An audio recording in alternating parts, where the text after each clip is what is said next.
In September 1991, two hikers in the Alps on the border of Austria and Italy found a body melting out of a glacier. They assumed it was a recent accident. They called the police. The police came, and a forensic examiner came with them. And when they looked more closely at what the glacier had preserved, they realized this was not a recent accident at all. The body was 5,300 years old. The man had been dead since 3,300 BC. 1,000 years before Stonehenge was completed, 2,000 years before the first pyramid was built. He had been frozen inside the ice for over 5 millennia, preserved so completely that his last meal was still in his stomach. His tools were intact. His clothes were intact. The copper axe on his belt was still sharp. Scientists named him Ötzi, after the Ötztal Valley where he was found, and over the next 3 decades they would subject him to every forensic technique available, learning more about his life than he probably knew himself.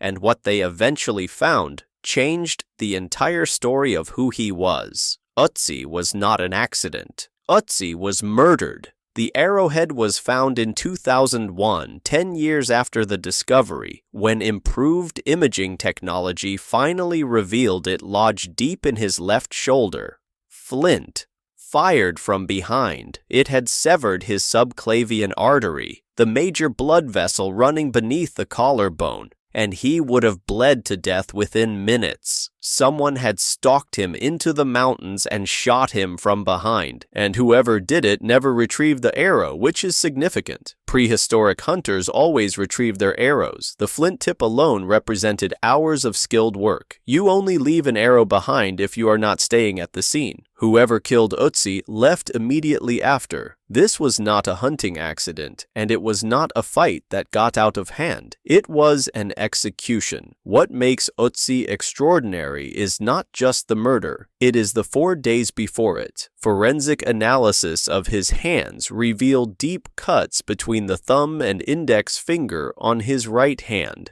the specific wound pattern of someone who grabbed an opponent's blade during a fight. His right shoulder showed evidence of impact injury. His body had been in a serious confrontation days before he died, and he had come out of it injured but alive.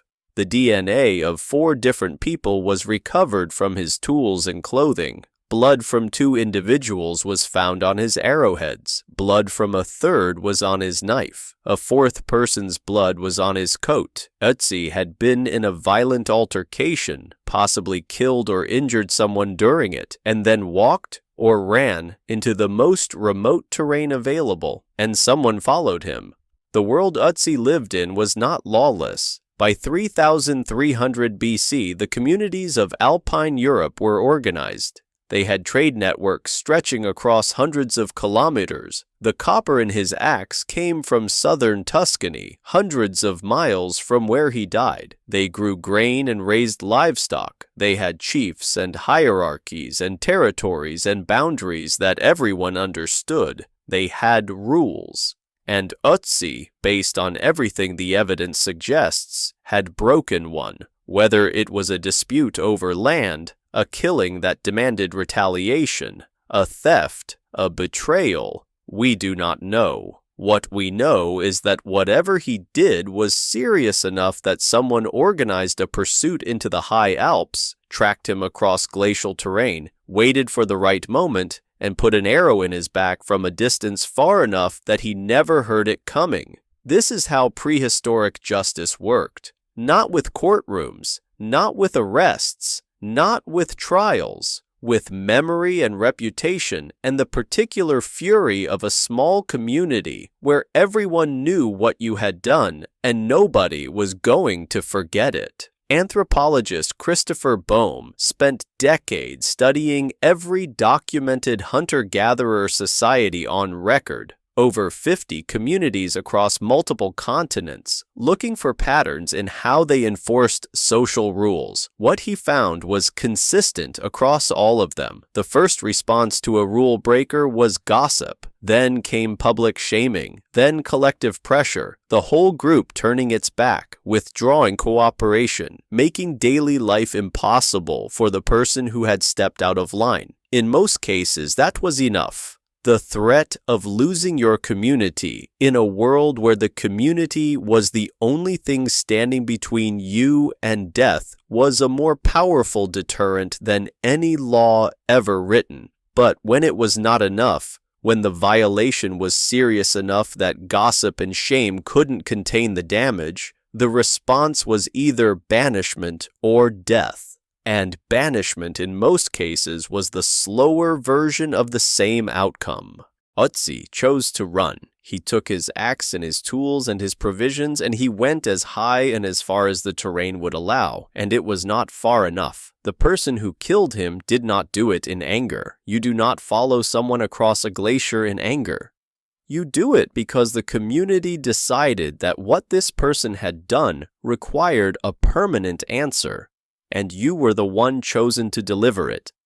Ötzi's killer was not a murderer in the way we use that word. He was, in all likelihood, someone doing what his community had asked him to do. He went home afterward.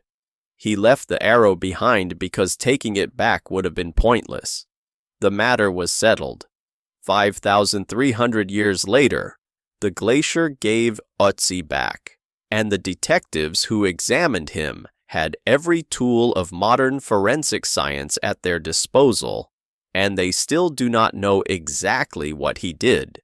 They know someone wanted him dead badly enough to chase him to the top of the Alps. They know he fought before he ran. They know his last meal was red deer and einkorn wheat and dried slowberries, eaten calmly, less than an hour before he died, either unaware he was still being followed or too exhausted to keep moving. They know the arrow came from behind, and that whoever fired it stood still long enough to watch him fall and then turned and walked back down the mountain. What they cannot tell you is what rule he broke. They only know that in the world he lived in, someone decided it was serious enough to matter, and that decision is still the only justice Ötzi ever received.